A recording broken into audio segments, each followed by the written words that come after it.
संत रामपाल जी महाराज एक ऐसे महान संत जिन्होंने अपनी सतभक्ति, तत्व ज्ञान, करुणा और सेवा के बल पर समाज में नई मिसाल कायम की है। संत रामपाल जी महाराज की अगुवाई में उनके सभी सतलोक आश्रमों से समाज कल्याण के अद्भुत कार्यों ने समाज को सुनहरे भविष्य की एक नई उम्मीद दिखाई है। संत रामपाल जी महाराज से नाम दीक्षा लेने के बाद लाखों लोगों की लाइलाज बीमारियां जैसे कैंसर, एड्स आदि ठीक हुई। संत जी के ज्ञान से प्रेरित होकर उनके अनुयायियों ने लाखों यूनिट रक्तदान किया। संत जी ने लाखों बहन बेटियों का दहेज मुक्त विवाह करवाया।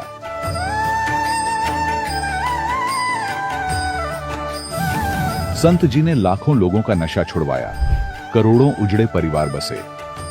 संत जी के आश्रमों में समागम के दौरान निःशुल्क नेत्र चिकित्सा, दंत चिकित्सा प्रदान की जाती है। संत रामपाल जी महाराज द्वारा समय समय पर पर्यावरण संरक्षण के उद्देश्य से बड़े स्तर पर वृक्षारोपण किया जाता है। संत जी ने जरूरतमंदों को तत्काल राहत पहुंचाने के लिए एम्बुलेंस सेवा शुरू की। संत जी अपने अनुयायियों को देहदान के लिए प्रेरित करते हैं, जिससे मानवता की सेवा और चिकित्सा क्षेत्र में सुधार हो सके। संत रामपाल जी महाराज के सभी आश्रमों में हर रोज निःशुल्क भंडारा आयोजित किया जाता है, जहां हर वर्ग, हर जाति और हर धर्म के लोग एक साथ बैठकर भोजन करते हैं।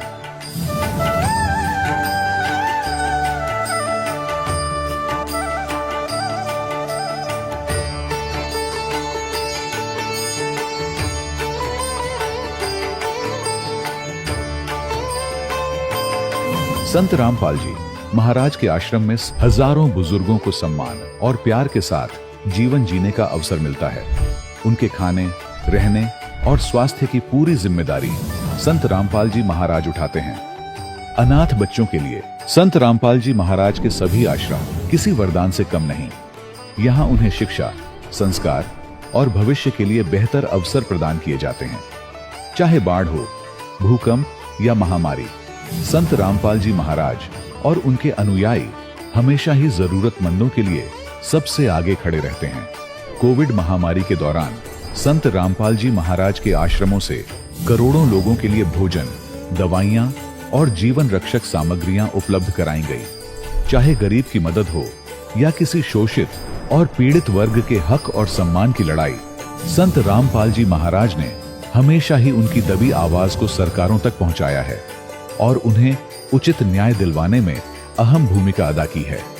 समाज में आध्यात्मिक और सामाजिक मूल्यों के प्रति जागरूकता लाने में संत रामपाल जी महाराज हर कदम पर मानवता के सच्चे सेवक साबित हुए हैं। संत रामपाल जी महाराज का जीवन हमें सिखाता है कि सच्ची सेवा वही है जो निस्वार्थ भाव से की जाए। आइए हम भी इस महान सेवा के कार्य में इस महान संत से जुड़ें और संत रामपाल जी महाराज से नाम दीक्षा लेकर अपने जीवन को धन्य बनाएं।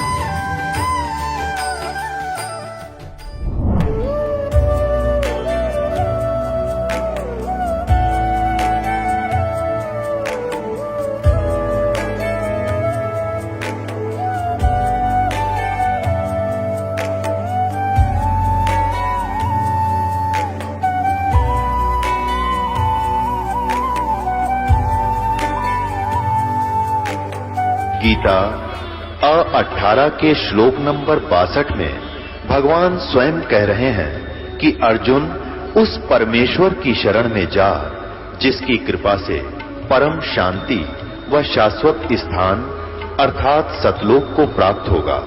वो परमेश्वर कौन है, कहां है, कैसा है, जानने के लिए कृपया अवश्य सुनिए जगत गुरु तत्वदर्शी संत रामपाल जी महाराज के अमृत वचन। सत साहिब दर्शकों, जब मनुष्य अपने धर्म में प्रचलित सभी देवी देवताओं की भक्ति करता हो लेकिन फिर भी परेशानियां और बीमारियां कम होने का नाम न ले तो फिर उसका भगवान के ऊपर से विश्वास डगमगाने लग जाता है। दर्शकों, ऐसी ही कहानी थी दिल्ली की रहने वाली शीतल जी की। शीतल जी ने अपने जीवन में अनेकों प्रकार की भक्ति साधनाएं अपनाई और कई वर्षों तक विभिन्न प्रकार के मंत्र जाप का सहारा भी लिया, लेकिन इसके बावजूद भी इन्हें कैंसर जैसी गंभीर बीमारी और मानसिक तनाव का सामना करना पड़ा। लेकिन दर्शकों, आज शीतल जी का कहना है कि जब से मैंने संत रामपाल जी महाराज से नाम दीक्षा ली है और सभी प्रकार की शास्त्रों के विरुद्ध साधनाओं को त्यागा है तथा संत रामपाल जी महाराज द्वारा दी गई शास्त्रानुकूल भक्ति को अपनाया है, तब से मेरा जीवन पूरी तरह से बदल गया है। दर्शकों, क्या संत रामपाल जी महाराज से नाम दीक्षा लेने के बाद शीतल जी की कैंसर की बीमारी खत्म हो गई या वह अब भी इससे जूझ रही है? आइए जानते हैं सच्चाई क्या है। सुनते हैं शीतल जी की कहानी उन्हीं की जुबानी। नमस्कार जी। सत साहिब जी। क्या नाम है बहन जी आपका? मेरा नाम शीतल है। बहन जी आप कहाँ से हैं? मैं दिल्ली रोहिणी से हूँ। बहन जी, संत रामपाल जी महाराज से नाम दीक्षा आपने कब ली? मैंने संत रामपाल जी महाराज से गुरु दीक्षा 9 दिसंबर 2018 में ली। बहन जी, संत रामपाल जी महाराज से नाम दीक्षा लेने से पहले क्या आप कोई भक्ति साधना भी करती थी? मैं वैसे जैसे आम भगवानों की पूजा करते हैं वैसे करती थी। लक्ष्मी माता जी का व्रत रखती थी और है ना, जब व्रत रखती थी उसी दिन हमारे घर में बहुत कलेश होता था। तो फिर आप संत रामपाल जी महाराज की शरण में कैसे आई? मैं संत रामपाल जी महाराज की शरण में मुझे मतलब कि बहुत ज़्यादा सूजन आने लगी। मेरे भैया ने कहा कि ना हम गुरु जी संत रामपाल जी का नाम ले लो, तो मैंने लिया नहीं था। तो बाद में 2 साल बाद जब मैंने डॉक्टर को दिखाया तो डॉक्टरों ने कहा कैंसर है। पहले मैं वीडियो देख रही कि ना साईं बाबा मुझे ठीक कर देंगे, साईं बाबा मुझे ठीक कर देंगे। 15 दिन हो गए मैंने वीडियो देखी, मुझे ठीक नहीं हुआ, कोई लाभ नहीं हुआ। फिर तो थोड़े दिन बाद संत रामपाल जी गुरु जी का सत्संग देखा, 2 दिन सत्संग सुना तो मुझे है ना बहुत मतलब कि अंदर से ठीक होने लगी।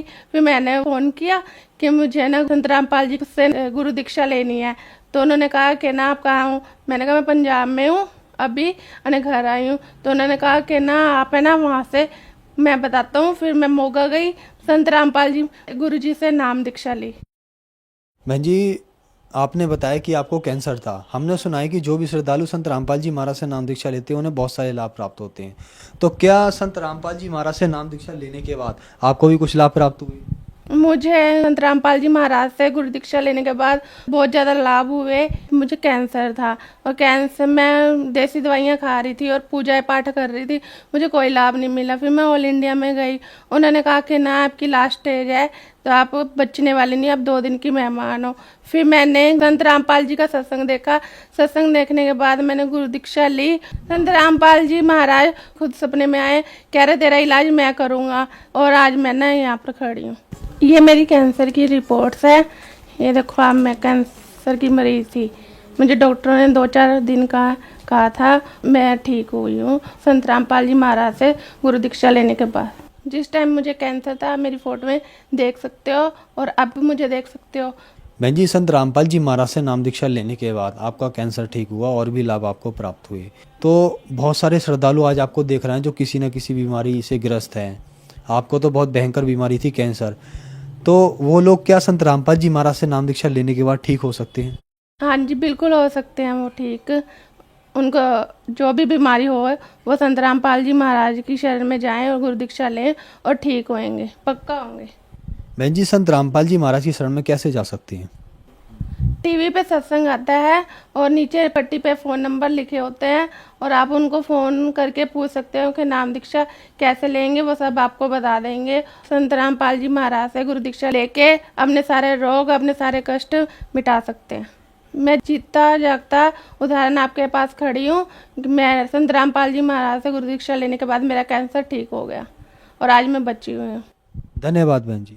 सच साहब। दर्शकों, अभी आपने सुने संत रामपाल जी महाराज से दीक्षा प्राप्त करके सुखी हुए भक्त के अनुभव।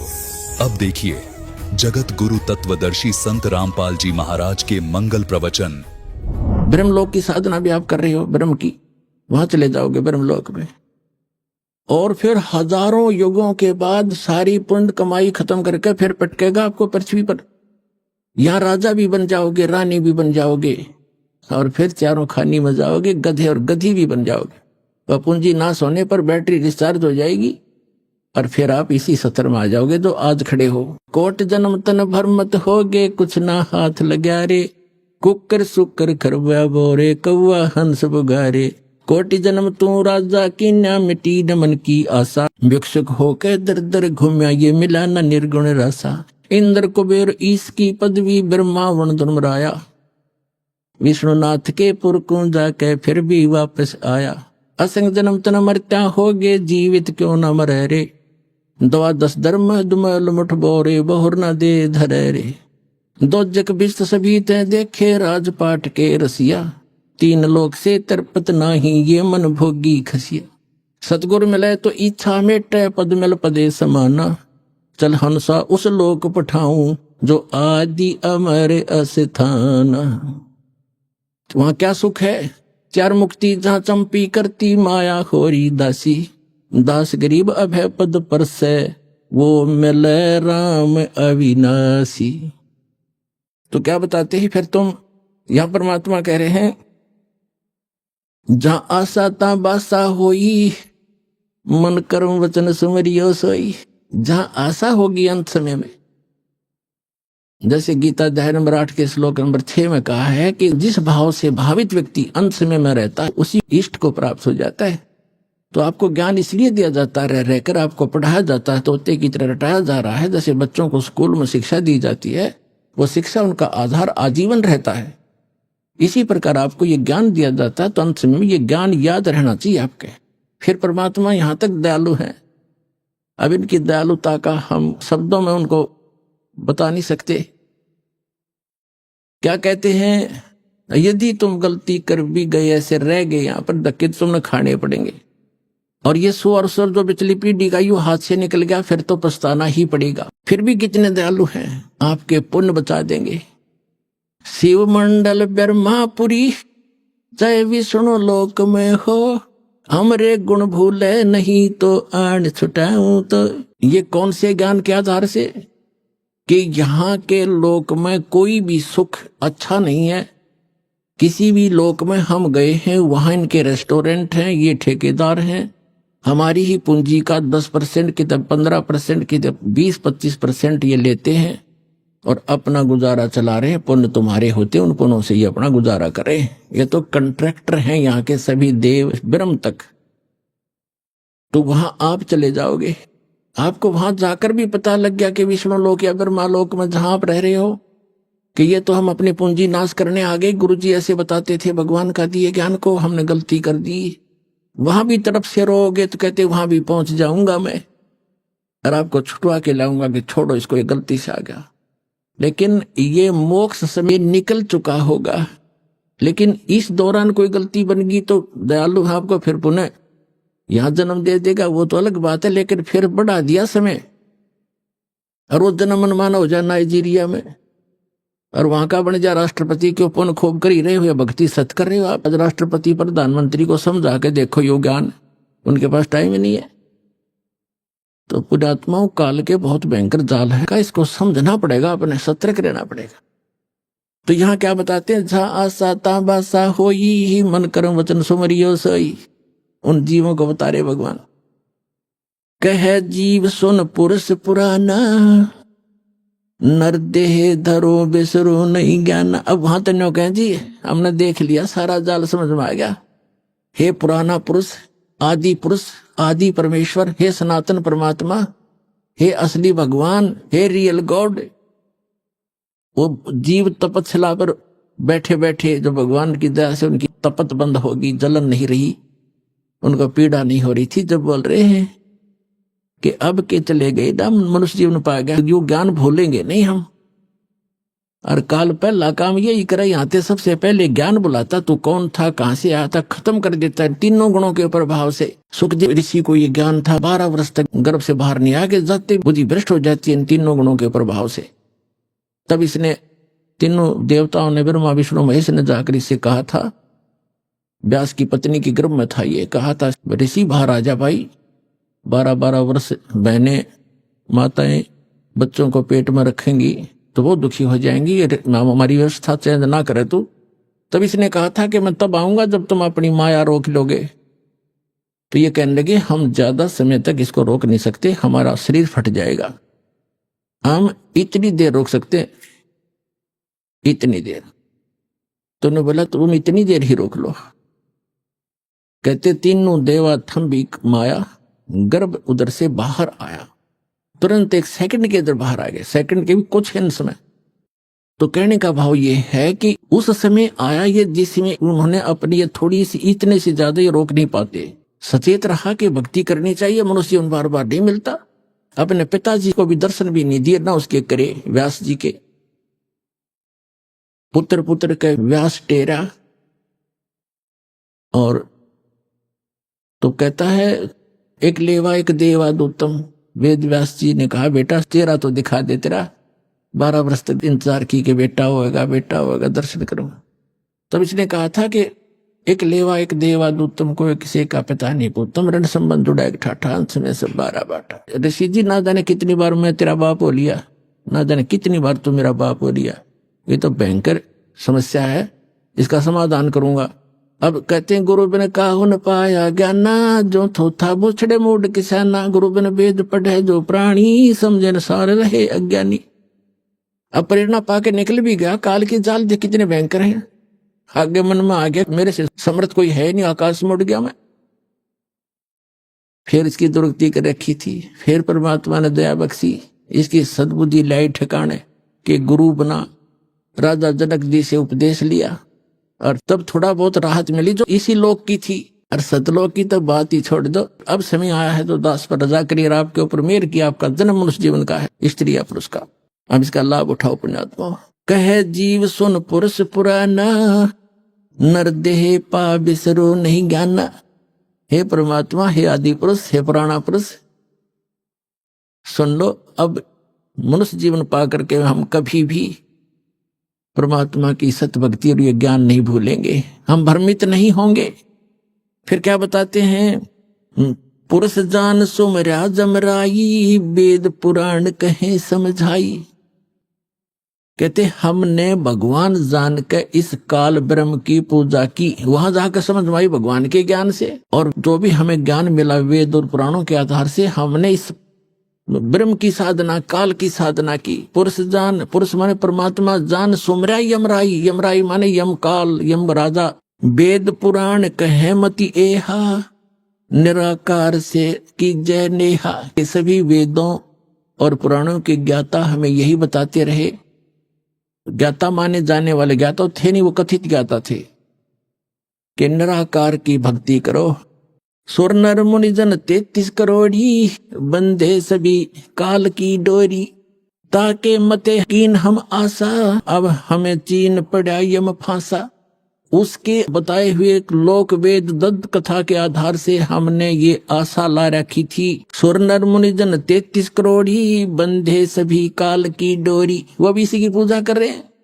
और ताके मते, उन्हीं के विचारों से कीन हम आशा, अब हमें चीन पड़ा यम फांसा, काल की फांसी अब समझ में आई हमारे। सुनो जीव छल यम केरा, ये यम फंद कीन गनेरा। काल जार अनेक किन्नो, जीव कारण ठाठ हो। और वेद शास्त्र पुराण समृति, ये सभी रोके बाट हो। कहते हैं वेद शास्त्र और पुराण समृति अंत रोके बाट हो, अंत में ये सभी आपका रास्ता रोक के बैठे, इस आधार से आप मोक्ष नहीं प्राप्त कर सकते। जीव पड़े बस काल के, और काल कराल पर चंडे। सत नाम चीन्हे बिना ये जन्म जन्म भव दंड।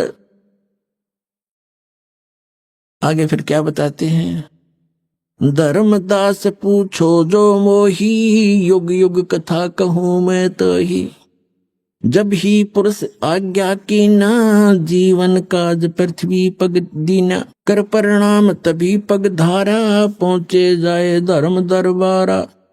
प्रथम चले जीव के काजा, पुरुष प्रताप शीस पर साजा। अपने आप को छुपाकर भगवान कह रहे हैं कि धर्मदास में परमात्मा की आज्ञा पाकर के यहां आया।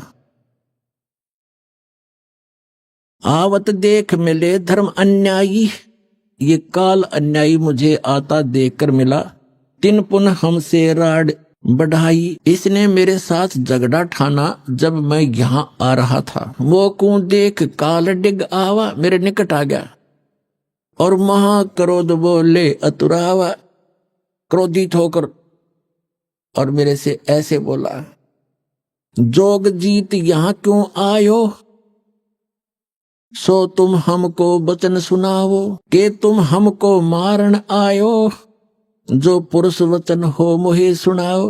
तुम परमात्मा का कोई वचन आदेश लेकर आए मुझे बताओ, या तुम मुझे मारने आया है कि यहां से भी निकालने आया है मुझको।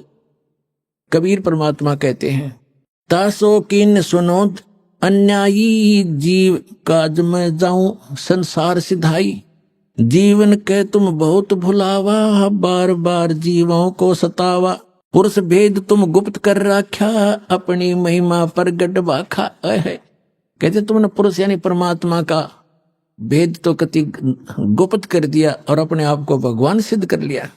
तपतशिला पर जीव जराऊ, जार बार निज स्वाद कराऊ। इस तपतशिला पर जीवों को जलाता है, इनको जला और फूक कर अपना स्वाद करता है। तुम अस कष्ट जीवन कह दीना, ताते पुरुष मोय आज्ञा दीना, जीव चिताए लोक ले जाऊं, काल कष्ट से जीव बचाऊं। इसलिए परमात्मा ने मुझे आज्ञा दी है, या उसके बच्चे बहुत दुखी हो रहे हैं और इनको चिता कर इनको सतर्क करके ज्ञान देकर यहां से निकालूंगा, ताते हम संसार ही जायब और दे परवाना लोक पठाव। इसलिए मैं संसार में जा रहा हूं, उनको सत मंत्र देकर सतलोक भेज दूंगा। अमर करूं सतलोक पठाऊं, ताते बंदी छोड़ कहाऊं, बंदी छोड़ हमारा नामम, अजर अमर है अस्थिर ठामम। यह सुन काल भयंकर भय हूँ, हमको त्रास दिखाए न लगी हूँ। ये सुन के काल भयंकर हो गया और मुझे त्रास दिखाने लगा।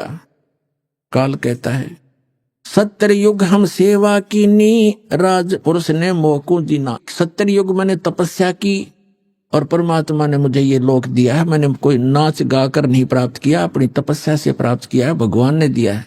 और तू यहाँ कैसे आ गया? 70 युग हम सेवा की नी, ए राज बढ़ाई पुरुष मोहि दीनी। फिर 64 युग सेवा ठायो, अष्टखंड पुरुष मोहि देऊ। तब तुम मार निकारा मोहे, जोग जीत ना छोड़ू तो हे। कहते वहां से तूने हमें मार पीट कर भगा दिया था किसी ब्रह्मांड समेत सतलोक से, अब आप मेरे लोक में क्यों आ गए? मैं तुझे नहीं छोड़ूंगा। परमात्मा क्या कहते हैं कबीर साहब, तब हम कहो सुनो धर्मराया, हम तुम्हारे डर नहीं डराया। तेरे डर से मुझे कोई डर नहीं है। हम कह तेज पुरुष बल आही, अरे काल तब डर मोहे नाही। मेरे पास परमात्मा की दी हुई शक्ति है, तेरा मेरे ऊपर कोई असर नहीं होगा। पुरुष प्रताप सुमरते ही बारा, शब्द अंग ते काल ही सारा। धर्मदास जी को कह रहे मैंने सिमरण किया परमात्मा के दिए है उस मंत्र का। तत्क्षण दृष्टि ताई पग हेरा, श्याम लाट बह होते ही केरा। जब मैंने सिमरण किया ना, धर्मदास से कह रहे हैं परमात्मा कबीर जी कि मैंने सतनाम का और सौर नाम का सुमरण किया ना, काल का असली चेहरा सामने आ गया। काला शरीर, ओछा माथा, टेढ़ा सा माथा इसका, भयंकर सा। तत्क्षण दृष्टिता पर हेरा, श्याम लाट बहोती केरा। पंख घात जैसे होए पखेरू, ऐसे काल मही पर हेरू। जैसे पक्षी की पंख कट जाती हैं, ऐसे वो काल पृथ्वी के ऊपर गिर गया। और करे क्रोध कुछ नहीं बसाई, तब पुन परे चरण अंतर आई। मेरे ऊपर बड़ा बड़ा क्रोध कर रहा है, जैसे पक्षी के पंख कट जाते हैं, फिर मेरे चरणों को आके पकड़ लिया। कहे निरंजन सुनो हो ज्ञानी, करो विनती तो हे सो। जान बंधु विरोध की नो, घाट बही अब मोहे सो। अब कहते हैं तत्वदर्शी संत रूप में आए हुए जोगजीत, अब मैं आपसे एक विनती करता हूं। मेरे से घाट यानी घटिया कर्म हो गया आपके साथ विरोध करने का। जान बंधु विरोध की ना, घाट बही अब मोहे सो। मैंने आपको भाई जान के आपके साथ तू मैं कर दी, मेरे से गलती होगी। पुरुष सम अब तो ही जानो, नहीं दूजी भावना। तुम बड़े सर्वज्ञ साहिब, अक्षमा छतर तनावना। अब मैं तो आपको भगवान के पुरुष के तुल्य मानता हूं और आप तो अक्षमा के सागर हो। तुम हो करो बख्शीश, पुरुष दीन 10 राज हम। और 16 में तुम ईस ज्ञानी पुरुष सो एक सम, कि आप तो सबसे बड़े भाई हो, हमारे 16 के 16 में, उन 16 में आप बड़े हो, और मुझे माफ कर दो, आपको परमात्मा समान ही मानता हूं, पिता के समान। धर्मराय अश्विनती ठानी, मैं सेवक द्वितीय नहीं जानी, दयावंत तुम साहेब दाता, एति कृपा करो हे ताता। अब मैं आपको थोड़ा सा वो सुनाऊंगा, क्योंकि आज प्रसंग है कि केदारनाथ ये क्यों कैसे बने, यह प्रसंग बीच में रह जाएगा, जो आज जरूरी है। जनता के हरदम ये समावे भी का वहां सर्वनाश हो चुका है। थोड़ा सा बता के फिर आगे कथा सुनाता हूं। कहते हैं फिर काल ने क्या कहा, सतयुग त्रेता द्वापर माही, तीनों युग जीव थोड़े जाई, चौथा युग जब कल युग आवे, तब तो शरण जीव बहु जावे, ऐसा वचन हर मोह दीजे, तब संसार गमन तुम कीजे। कबीर साहब परमात्मा कहते हैं, बिनती तोर लीनी मैं जानी, मोह क्यों ठगे काल अभिमानी, दस बिनती तुम मोह संग कीनी, सो हम बख्श मैं तो हे दीनी, चौथा युग जब कल युग आवे, तब हम अपना अंश पठावे। चौथा युग जब कल युग होगा, कहते हैं वहां अपना अंश भेजेंगे। ये दास भेज रखा पुणात्मा, आज ये याद रख लियो।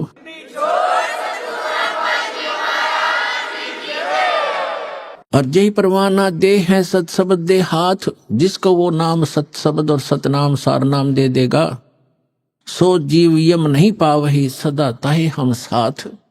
परमात्मा कहते हैं जो मेरे उस दास से नाम ले लेगा, फिर वो उसको काल छेड़ नहीं सकता, प्रत्येक के साथ रहूंगा मैं उस बच्चों के। जी ही परवाना दे है सत शब्द दे हाथ, जिसको वो सत शब्द देगा उसके, और सो जीव यम नहीं पावे, काल नहीं पा सकता, सदा ताही हम साथ, उसके हम सदा साथ रहेंगे। अब काल क्या कहता है, हे साहेब तुम पंथ चलावो, जीव उभार लोक ले जाओ।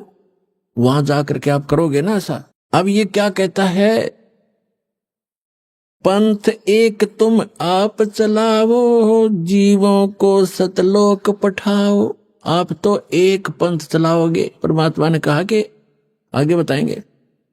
और काल कहता आप एक पंथ चलाओगे, यथार्थ पंथ, और इससे जीवों को मोक्ष कराओगे। और फिर मैं क्या करूंगा उस समय, कहता है द्वादश पंथ करूं मैं साजा, नाम तुम्हारा ले करूं आवाजा। 12 पंथ चलाऊंगा और तुम्हारा नाम लेके अमरलोक सतलोक सतलोक सतपुरुष की कथा सुना के, कबीर साहब परमात्मा कबीर साहब के गुण गा के, सतगुरु कबीर साहब के नाम से कहते हैं द्वादश पंथ करूं मैं साजा, नाम तुम्हारा ले करूं आवाजा। द्वादश पंथ नाम जो ले ही, वो मेरे मुख में आन समोई, और अनेक पंथ चलाऊं, या विद जीवों को भरमाऊं। अब कहते हैं परमात्मा को कहता है काल कि 12 पंथ तेरे नाम से चलाऊंगा। जैसे गरीबदास साहिब जी तक आपको कबीर सागर कबीर वाणी में दिखाया बहुत बार, आज इनमें भी दिखाएंगे सत्संग के दौरान। उसमें कहा कि कबीर साहब यानी चूड़ामणि से लेकर गरीबदास जी तक 12 पंथ हैं काल के। तो इसका प्रमाण आपको कबीर सागर से देते हैं। ये कबीर सागर है, यहां देखिएगा परमात्मा का कबीर चरित्र, और ये बोध सागर में कबीर चरित्र पृष्ठ नंबर 1871 पर 1870 पर, ये बोध सागर वही खंड है इसका। और 1870 पर क्या लिखा है नीचे, ये गद्य भाग में लिखा है कि कबीर साहब के पंथों का वर्णन। प्रथम नारायण दास का पंथ, ये कबीर पंथियों ने गड़बड़ कर रखी है। नारायण दास ने तो कबीर साहब का मार्ग अपनाया ही नहीं था, वो तो श्री कृष्ण पुजारी था, सारा कुछ कह लिया था, मान्या नहीं था। ये है चूड़ामणि का पंथ, दूसरा है यागू दास, और तीसरा सूरत गोपाल, चौथा मूल निरंजन, पांचवा टकसारी पंथ, भगवान दास पंथ, सतनामी पंथ, कमाली पंथ, कमाल का पंथ है, कमाली नहीं, राम कबीर पंथ, परम धाम की वाणी पंथ, प्रेम धाम की, जीवा पंथ, और 12वां है गरीबदास पंथ।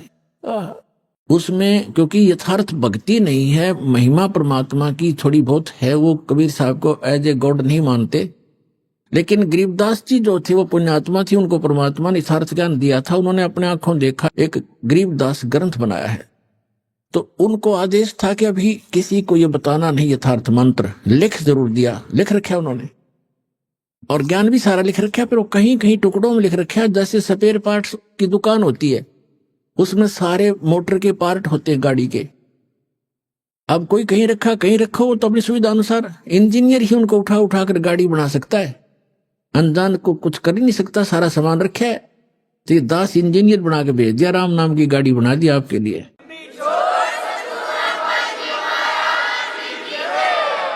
इन सदग्रंथों रूपी जेन्युइन जनरल स्टोर से इन पार्ट्स को उठा उठा के वो वास्तविक गाड़ी जो बनती है राम नाम की, वो बना दिया आपके लिए। अब क्या बताते हैं, कहते हैं 12 पंथ करूं मैं साजा, नाम तुम्हारा ले करूं आवाजा, 12 यम संसार पठाऊं, नाम तुम्हारे पंथ चलाऊं।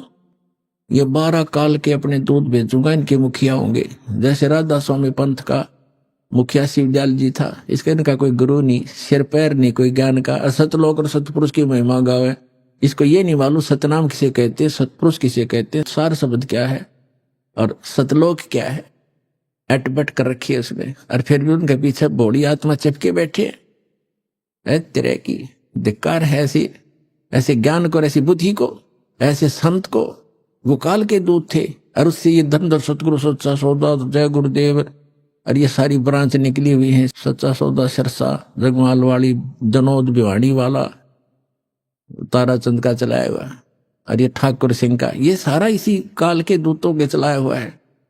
तो यहाँ कहता है 12 यम संसार पठाऊं, नाम तुम्हारा यानी सतलोक अमरलोक लेकर पंथ चलाऊं। प्रथम दूत मम प्रगटे जाई, पीछे अंश तुम्हारा आई। काल क्या कहता है कि पहले मैं अपने दूत भेज दूंगा, और परमात्मा ने कहा कि जब यू कलयुग बीचे 5505 तब ये वचन मेरा होगा साचा, तब मैं अपना अंश पठाऊं और सब जीवों को सतमार्ग दिखाऊं। तो इसने कहा कि जब 5500 वर्ष बीतेगा ना कलयुग, उससे पहले हम अपने सारे भेज दूंगा और सबको भ्रमित कर देंगे। कोई देवता पे, कोई देवी पे, कोई तेरे ही महिमा सतलोक अमरपुर का के झूठी कथा सुना के गलत नाम दे करके मेरे जाल में फंसाए रखेंगे। क्या कहते हैं, प्रथम दूत मम प्रगट जाई, पीछे अंश तुम्हारा आई। पहले मेरे काल के दूत जाकर सबको भ्रमित कर देंगे, और पीछे से तेरा अंश आवेगा, उसकी कोई नहीं सुनेगा। या विद जीवों को भरमाऊं, पुरुष नाम जीवन समझाऊं। 12 पंथ नाम जो ले ही, सो हमरे मुख आन समोई। कहा तुम्हारा जीव न माने, हमरी ओर ओ बात बखाने। मैं दृढ़ फंदा रची बनाई, जा मैं जीव रहे उलझाई। देवल देव पाषाण पुजाई, ओए होए, देवल मंदिर, और देवी देवता, और पाषाण माने पत्थर की पूजा कराऊं। कहता है देवल देव पाषाण पुजाऊं, तीर्थ व्रत जब तप मन लाऊं। इन बोल जा दूंगा इनको सबको। और यज्ञ होम और नेम आचारा, जैसे आप देखे ये यार, ये समाज के वेदों का नाम ले रहे, हवन यज्ञ पर आधारित सभा सभा कर चल मेरे भाई। क्या एक यही मोक्ष मारे गए? तो यह ऐसे देवी देवताओं के ऊपर लग रहे हैं। तो क्या कहते हैं, यज्ञ होम और नेम आचारा, नित्य नेम। कोई गीता का पाठ करता है, कोई गायत्री मंत्र करता है, कोई कुछ करता है। और अनेक फंद में डारा, जो ज्ञानी जाओ संसारा, जीवन माने कहो तुम्हारा। अब दास आज इतना समझाना चाहता था कि ये जो जाल जो दास समझाने जा रहा है कि ये केदारनाथ के ऊपर बना, और जिसकी पूजा क्या कर रहे हैं, ये किसने बनवाया? तो ये काल ने कहा था कि जाओ जोग जीत संसारा, जीव ने माने कहा तुम्हारा प्रथम दूत प्रगटे मम जाई, पीछे अंश तुम्हारा आई। तो परमात्मा ने कहा था तू कर ले जो तने करना है। क्या कहा था भगवान ने कि कर ले तने जो करना है। मालूम था मालिक ने, दानी जान था, तो बालक उसके सामने। परमात्मा को पता था कि इसके दूत जाके जो उन्हें भौंकना है भौंक लेंगे, बकना है बक लेंगे, अपने अनुभव के ग्रंथ बना चुके होंगे और सब समाज में जा चुके होंगे। तुम अपना दास भेजूंगा और सदग्रंथों का ज्ञान उनको कराऊंगा।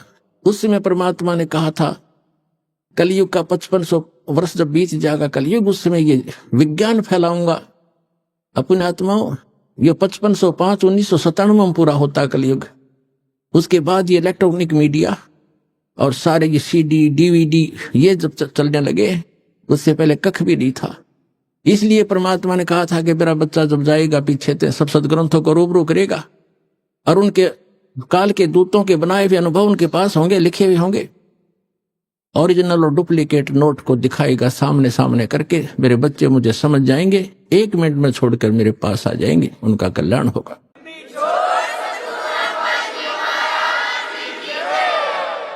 अब इसने क्या जुल्म कर रखा है, जैसे दास ने बताया, और आपने इतिहास पढ़ा भी, हिमालय तीर्थ नामक पुस्तक में आचार्यों शंकराचार्यों द्वारा रची हुई है, केदारनाथ के द्वारा, उस सोसाइटी समिति के द्वारा प्रकाशित है, लिखी हुई है। इसमें कहा कि एक नर और नारायण नाम के 2 भगत थे और वो तपस्या कर रहे थे शिव जी की। वो करें किसकी, तो कर ही रहे थे, भक्ति आके खड़ा हो गया, यू काल आ गया शिव रूप धारण करके और उनके मन में प्रेरणा कर दी। उन्हें जो मांगा वही बता दिया। वहां एक पत्थर का लिंग खड़ा कर दिया, अगले पूज लियो इसने बता। अब उस केदारनाथ बना के धर दिया। उस काल ने एक मंदिर, एक जादूगर बना देता है, छोटी मोटी रचना। एक बार विश्वामित्र ने इतनी तपस्या कर ली कि वो एक अपने भगत को स्वर्ग भेजना चाहता था, उसको लोग अछूत कहते थे, तो इंद्र ने उसको रिजेक्ट कर दिया, वापस भेज दिया। तब उसको पता चला तो उसने नारा स्वर्ग रचने की ठान ली और अपनी सिद्धि छोड़ने लगा। तभी इंद्र ने आके क्षमा याचना की कि वहां झगड़ा हो जाएगा, 2 स्वर्ग बनेंगे, हमारा जो है ना शांति भंग हो जाएगी, आप ऐसा ना करो। तो ये तो एक ऋषि कर देता है, छोटी मोटी कहानी, क्या इससे मोक्ष हो गया? एक पत्थर का टुकड़ा स्थापित कर दिया लिंग और उसको कह दिया तुम इसने पूजने जाइयो। ये काल का जाल है। उसके बाद क्या हुआ, आगे कथा सुनाते हैं, ये कैसे छल करता है जीव के साथ। ये तो केदारनाथ की स्थापना आपने सुन ली कि नर और नारायण नाम के 2 ऋषि भक्ति करे थे। यू आके खड़ा हो गया काल के मांगो क्या मांगते हो। उन्होंने क्या मांगा कि आप यहीं रहियो, तो उसने पत्थर का लिंग बना दिया, किसी ने पूज लियो और वो खिस गया। अब मारे जाओ माथा उस पत्थर में, पूजने जाओ उसको। अब आगे एक और अजब कहानी आपको सुनाते हैं हिमालय तीर्थ के अंदर, देखिएगा। हिमालय तीर्थ है ये, और JP नबूरी उप मुख्य कार्यकारी श्री बद्रीनाथ केदारनाथ मंदिर समिति, ये ट्रैक्स एंड टूर्स कोलकाता, ये यहां से छपी है। हिमालय तीर्थ बाय JP नबूरी, ये सारा रंजू चक्रवर्ती प्रकाशक हैं, 76A/1 बामा चंद्राय रोड कलकत्ता। JP नबूरी ग्रंथ स्तव, मुद्रक हैं गिरी प्रिंट सर्विस कलकत्ता, कीमत इतनी, ये सारा। अब इसके हम यहां आते हैं। अब यहां तक हम पढ़ चुके थे 18 पृष्ठ पे कि ऋषि श्री नर और नारायण ने भगवान शिव को प्रसन्न करने के लिए बड़ी कठिन तपस्या की। इस तपस्या से तीनों लोकों में उनकी चर्चा होने लगी, जिसकी सभी लोकों में प्रशंसा होने लगी।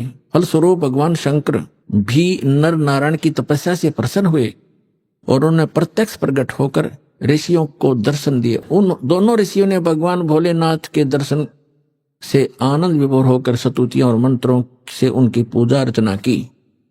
भगवान शिव ने अत्यंत प्रसन्न होकर उनसे वर मांगने को कहा, तो भगवान शंकर की यह बात सुनकर उन दोनों ऋषियों ने देवादिदेव महादेव से प्रार्थना की, हे प्रभु, यदि आप प्रसन्न हैं और वर देना चाहते हैं तो अपने इसी स्वरूप में जगत कल्याण एवं हमारी पूजा प्राप्त करने हेतु यहाँ सचित होवें, ताकि जगत का महान उपकार एवं भक्तों को मनोरथ आपके दर्शनों से परिपूर्ण हो। इस प्रकार भगवान शंकर नर नारायण की भक्ति से प्रसन्न होकर वहां सचित हुए। बताओ, अब कहते हैं देवादिदेव महादेव भी यदि आप हम पर प्रसन्न हो तो भक्तों के कल्याण हेतु आप सदा सदा के लिए अपने स्वरूप को इस स्थान पर स्थापित करने की कृपा करें। यहाँ आकर आपका दर्शन पूजन करने वाले मनुष्यों को आपकी अविनाशी भक्ति प्राप्त होगी। ऋषियों की प्रार्थना सुनकर भगवान शिव ने ज्योतिर्लिंग के रूप में वहां वास करना स्वीकार किया। भगवान शिव से वर मांगते हुए नर और नारायण ऋषियों ने इस ज्योतिर्लिंग और इस पवित्र स्थान के विषय में जो कुछ कहा हुआ है अक्सर से सत्य है। इस ज्योतिर्लिंग के दर्शन पूजन तथा यहाँ स्नान दान करने से भक्तों अब हम 19 पृष्ठ पर आगे हिमालय तीर्थ के लौकिक फलों की प्राप्ति के साथ साथ अचल शिव भक्ति और साथ ही मोक्ष की प्राप्ति भी सहज हो जाती है। हिमालय में केदार नामक पर्वत शिखर पर प्रतिष्ठित होने के कारण यह ज्योतिर्लिंग को श्री केदारेश्वर ज्योतिर्लिंग के नाम से जाना जाता है। केदार शब्द का शाब्दिक अर्थ ऐसे स्थान से होता है जहां दलदल एवं अति मात्रा में पानी हो। अब केदार क्षेत्र में यही स्थिति है, क्योंकि भगवान शंकर जलधारा प्रिय हैं। नर और नारायण ऋषियों के पश्चात अन्य ऋषि मुनि व भक्तों द्वारा यह ज्योतिर्लिंग पूजित रहा। तत्पश्चात महाभारत काल में पांडव गोत्र हत्या अर्थात महाभारत युद्ध में अपने भाई बंधुओं आदि की हत्या के पाप से मुक्ति हेतु यहाँ पर देवादिदेव महादेव की आराधना की गई। अपने आत्मा ये काल क्या करता है, कैसे छल किया उसने, उनके अंदर यह प्रेरणा भर दी, क्योंकि इसके रिमोट में है कि आप यहाँ स्थापित हों। उसने एक पत्थर धर दिया, लिंग पत्थर का टुकड़ा, कि इसने पूज लिया करियो। काल कह रहा मैं ऐसे भ्रमित करूंगा इन सभी को। और इसमें यह भी प्रमाण दिया है कि वहां उसके दर्शन करने जाने वालों को लौकिक भी लाभ होगा इस लोक का, और उनको मोक्ष भी सहज प्राप्ति हो जाएगी। अब ये 15-20 हजार ने तो होगी मोक्ष प्राप्ति, वो मर गए बेचारे दब के दलदल में। तो पुण्यात्मा अब भी इतने जबरदस्त ठोकर लगी है मानव के, अब भी आंखें नहीं खुलेंगी तो आपने भांग घनी पी रखी है काल की। परमात्मा कहते हैं कबीर ये माया अटपटी सब गठान अड़ी, और किस किस को समझाऊं या कुएं भांग पड़ी। अब उसके बाद क्या बताते हैं कि और भी वहां पूज्य स्थान है, कि एक समय जैसे काल ने गीता ज्ञान देते समय श्री कृष्ण में प्रवेश करके कहा था कि अर्जुन तेरे दोनों हाथों में लड्डू, यदि युद्ध में मारा गया तो स्वर्ग जाएगा, और यदि युद्ध में जीत गया तो पृथ्वी का राज भोगेगा, आनंद करेगा, और तुझे कोई पाप नहीं लगेगा। मैंने सब मार रखे हैं, तू हो युद्ध के लिए खड़ा। उसको डरा धमका भयंकर रूप दिखा, तैयार कर लिया युद्ध के लिए। जब सारा महाभारत का नाश हो गया, 18 करोड़ व्यक्ति मर गए लड़के, और फिर उस युधिष्ठिर को बुरे बुरे स्वप्न दिखाई देने लगे। फिर श्री कृष्ण जी के धार्मिक गुरु भी थे। दूसरे अध्याय के 7वें श्लोक में अर्जुन स्वयं स्वीकार करता, आप हमारे गुरु हो, मैं आपकी शरण हूं, हमें जो यथार्थ ज्ञान हो वही बताइएगा। जब श्री कृष्ण जी के अंदर काल नहीं था, जब दोबारा उनसे समाधान पूछने गए भाई की स्थिति क्यों होगी ऐसी, तब श्री कृष्ण जी ने बताया कि जो तुमने महाभारत में बंदूकघात किए थे, सेना मारी थी, वो दुख वो पाप तुम्हें दुखी कर रहा, उसके लिए यज्ञ करो। और वो सारा कुछ कर लिया। फिर क्या कहा, जब श्री कृष्ण जी की भी मृत्यु होगी, उसे एक तीर मार दिया था एक शिकारी ने भगवान श्री कृष्ण के पैर में। तब ये सभी पांडव वहां गए। तब श्री कृष्ण जी ने कहा कि तुम मेरे शिष्य हो और मेरे रिलेटिव भी हो, मेरी एक बात सुन लेना कि तुम सभी हिमालय में जाकर गल जाना, वहां तपस्या करना, जब तक अंत ना हो तुम्हारे शरीर का, तुम्हारे पाप नाश हो जाएंगे तो तुमने महाभारत में किए थे, बंदूकघात किया था। तब अर्जुन के मन में शंका आई कि पहले तो जब गीता ज्ञान दे रहे थे भगवान, आप कह रहे थे आपको कोई पाप नहीं लगेगा। फिर दूसरी बार जब हम भाई के समाधान के लिए आपके पास आए थे, इनको भयंकर स्वप्न आते हैं, सिर कटे हुए धड़ दिखाई देते हैं, हाहाकार मची दिखाई देती है इसको स्वप्न में, ये भयंकर दुखी होकर बैठ जाता है। तब आपने कहा था कि आपके ऊपर महाभारत में किए हत्याओं का पाप है, यज्ञ करो। हमने यज्ञ भी कर ली। आज फिर आप कह रहे हो कि आपके ऊपर बंदूकघात का वो पाप है, हिमालय में जाकर के तपस्या करके गल मरो। भगवान आपने ये क्या किया हमारे साथ। तब श्री कृष्ण जी ने कहा कि अर्जुन, ये सूक्ष्म वेद में लिखा है कि मुझे नहीं मालूम मैंने गीता ज्ञान दाता देते समय क्या कहा था, लेकिन अब मैं जो बता रहा हूं ये करना पड़ेगा तुमने, और कोई विकल्प नहीं। इतना कह के प्राण त्याग गए। राज को अपने पोते को देकर परीक्षित को वो सारे के सारे वहां पहुंच गए जहां दास कथा दिखाने चाहता है। परमात्मा कहते हैं सूक्ष्म वेद में कि 5 पांडव गले हिमालय और 18 सोनी खा गया काल। 18 सोनी को खा गया काल। अरे 5 पांडव गले हिमालय, वहां जाके गल में रेवत है, अरे उनने खा गया काल, पाप इनके सिर पर धर दिया। और देखा आगे जाके फिर इनका और नाश करवा दिया। वो क्या करवाया अब पढ़ के सुनाता हूं। ये हिमालय तीर्थ पुस्तक, ये क्या है, ये प्रकरण पहले मौखिक सुनाऊंगा, आसानी से समझ में आएगा जो पढ़ा जाएगा। इसमें क्या कहा है कि एक समय जब ये पांचों पांडव और द्रौपदी सहित वहां और कुंती सहित हिमालय में तपस्या कर रहे थे, तो क्या किया कि ये भगवान शिव आगे दूध वाली भैंस का रूप बना के, और भीम ने देखा क्या अच्छी मोटी लेवटी वाली भैंस है और दूध वाली होगी, इसने पकड़ लिया, दूध दाद पी लिया करेंगे। वो उसकी तरफ भागा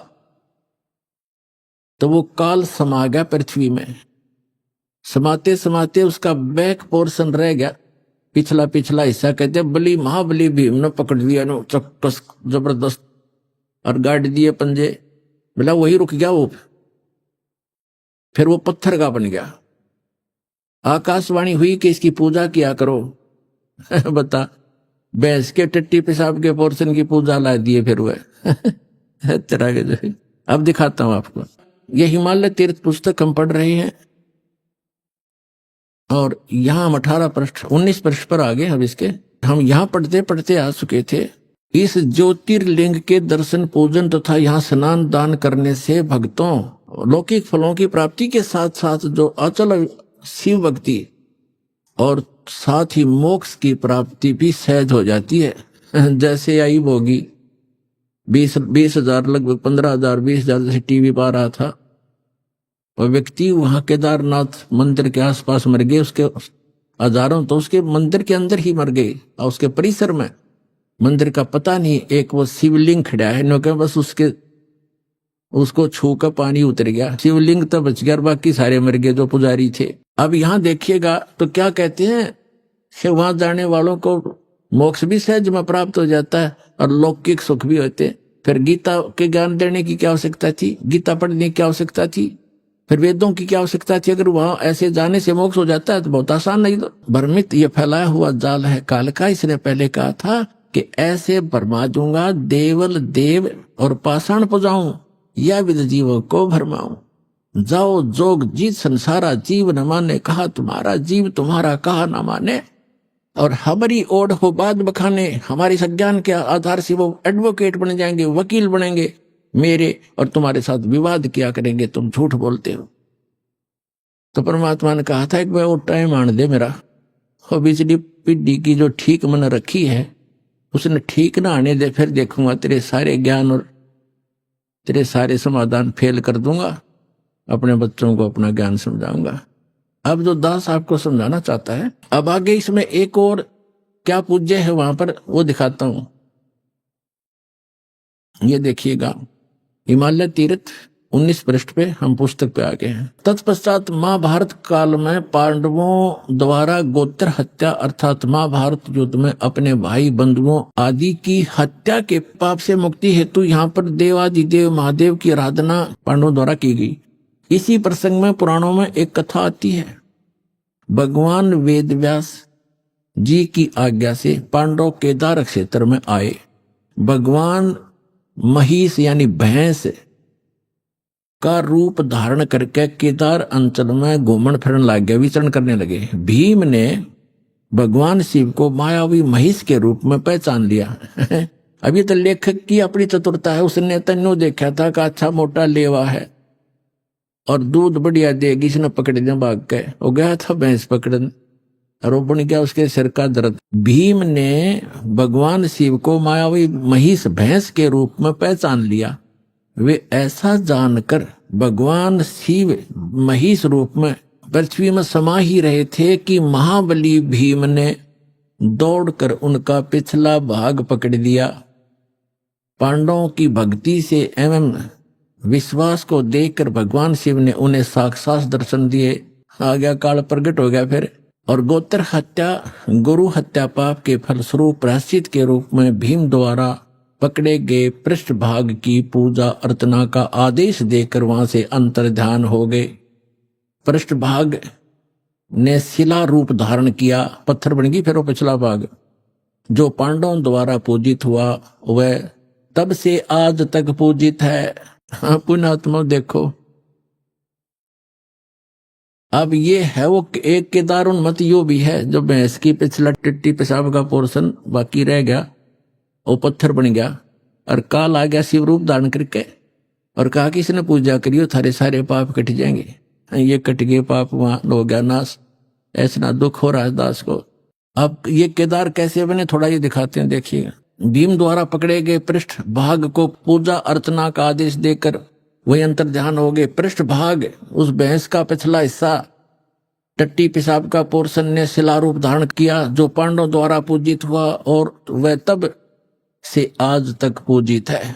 महिष का अगर भाग नेपाल में जाकर प्रकट हुआ, जो पशुपति नाथ के नाम से विख्यात हुआ। अब बताओ, अब नेपाल में भी ये कर गया काम, अगला हिस्सा मुंह वहां दिखा दिया, कहते वहां निकल कर प्रकट हो गया और वहां कह दिया भाई ऐसे पांडवों को मिलो। उन्होंने फिर बताया कि यहाँ ऐसे समाये थे और नेपाल में निकले वहां जाकर, वो शर वहां पत्थर हो गया।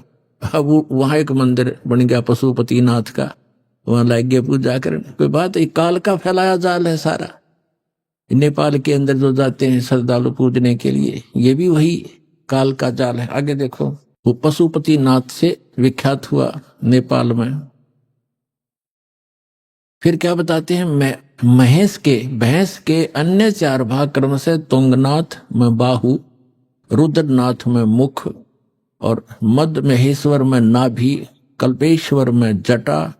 इस प्रकार केदारनाथ को छोड़कर महेश रूपी यानी भैंस रूपी भगवान शंकर के अन्य 4 भाग केदार क्षेत्र में प्रतिष्ठित हुए।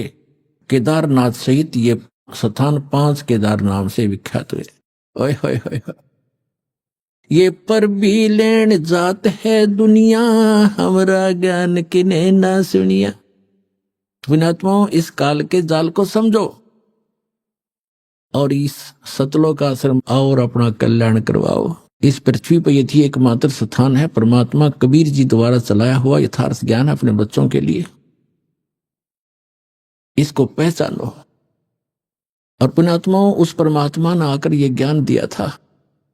600 वर्ष पहले परमात्मा बताया करते थे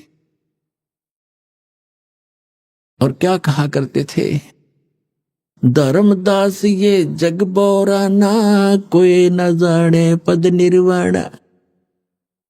ये पूरा विश्व भ्रमित है और किसी को भी मोक्ष मार्ग का ज्ञान नहीं।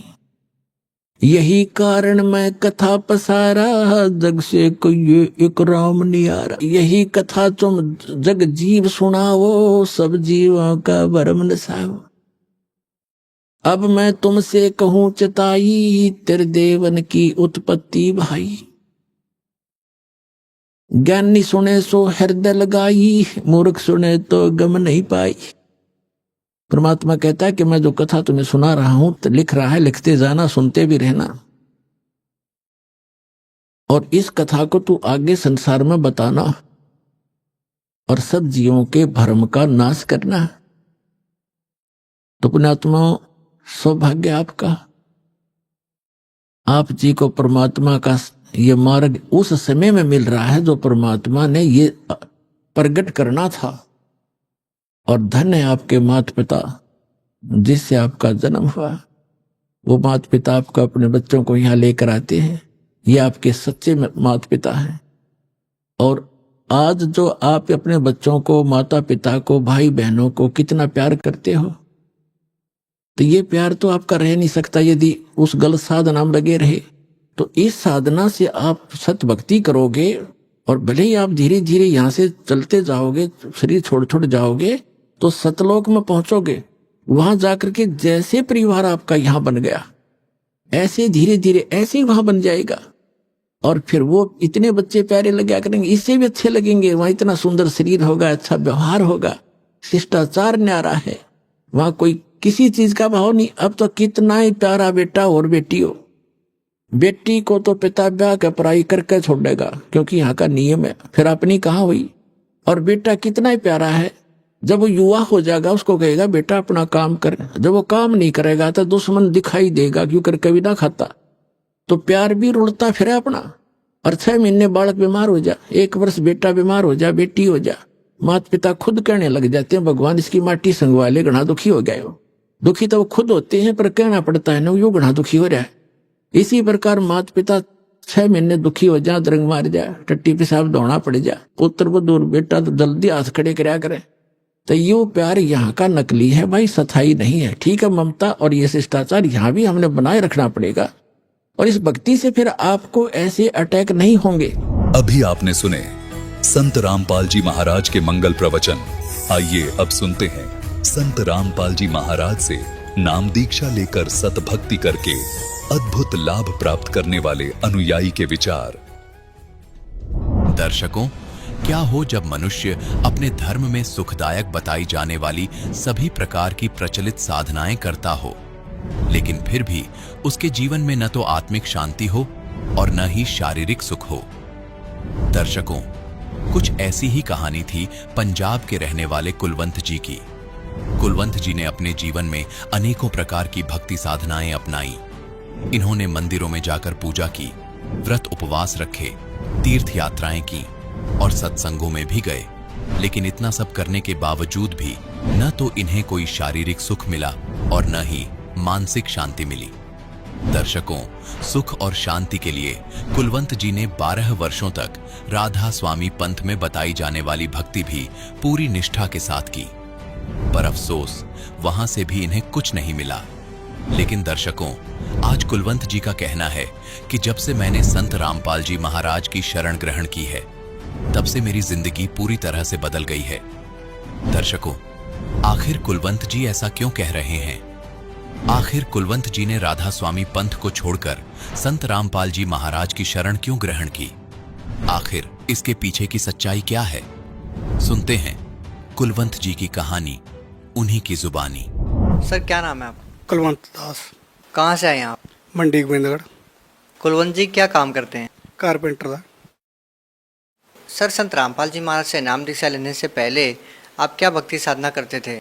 सर जी, मैं राधा स्वामी पंथ से जुड़ा हुआ था, उनसे नाम दीक्षा ली हुई थी। 12 साल नाम दीक्षा ली। सर, आप 12 साल तक राधा स्वामी पंथ में रहे हैं, उसके बाद आप संत रामपाल जी महाराज जी की शरण में कैसे आए? सर जी, उधर मेरा मन टिकिया नहीं था इन्ना जिकना संत रामपाल जी महाराज जी शरण ਵਿੱਚ ਆਉਣ ਤੇ टिकिया। उधर मन ਨੂੰ ਤਸੱਲੀ नहीं थी, मन ਦੀਆਂ ਟੈਨਸ਼ਨਾਂ बहुत ਸੀਗੀਆਂ ਤੇ कोई लाभ नहीं ਮੈਨੂੰ दिखा उधर। सर, जब आप सतलोक आश्रम में पहुँचे तो कैसा लगा आपको? वहाँ तो ऐसे लगता था जैसे हम स्वर्ग में आ गए या परमात्मा के लोक च आ गए, भी इधर का सब कुछ भुल गए। संत रामपाल जी महाराज से नाम दीक्षा लेने के बाद आपको क्या अनुभव हुए, क्या लाभ हुए आपको? सर जी, संत रामपाल जी महाराज जी से नामदान लेने से बाद एक तो मेरी दिमागी टेंशन जो थी वो ख़त्म हो गई, जो आर्थिक स्थिति थी वो सुधर गई। यही लाभ हुए। सर, संत रामपाल जी महाराज जी के बारे में ये कहा जाता है कि वो अन्य संतों की निंदा करते हैं, क्या आप इस बात से इत्तेफाक रखते हैं? नहीं जी, वो बिल्कुल निंदा नहीं किसी की करते, वो तो बल्कि सच्चाई बता रहे हैं लोगों को। सर, क्या आपको पता है कि गुरु नानक देव जी एक मंत्र का जाप करते थे जिसको 2 अक्षर कहते हैं? जैसा कि गुरु नानक देव जी की वाणी है कि सोई गुरु पूरा गावे जो 2 अक्षर का भेद बतावे। सर, क्या संत रामपाल जी महाराज जी भी वही भक्ति साधना अपने श्रद्धालुओं को देते हैं जो गुरु नानक देव जी जाप करते थे?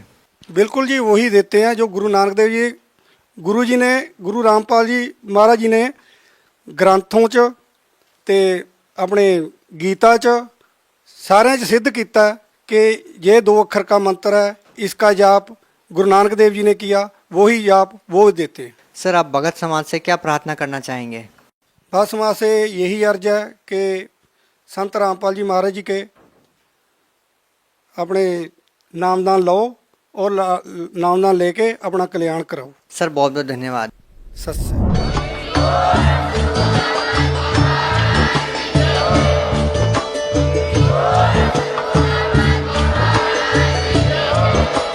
आप सुन रहे थे जगत गुरु तत्वदर्शी संत रामपाल जी महाराज जी के मंगल प्रवचन। अधिक जानकारी के लिए विजिट कीजिए हमारी वेबसाइट www.jagatgururampalji.org।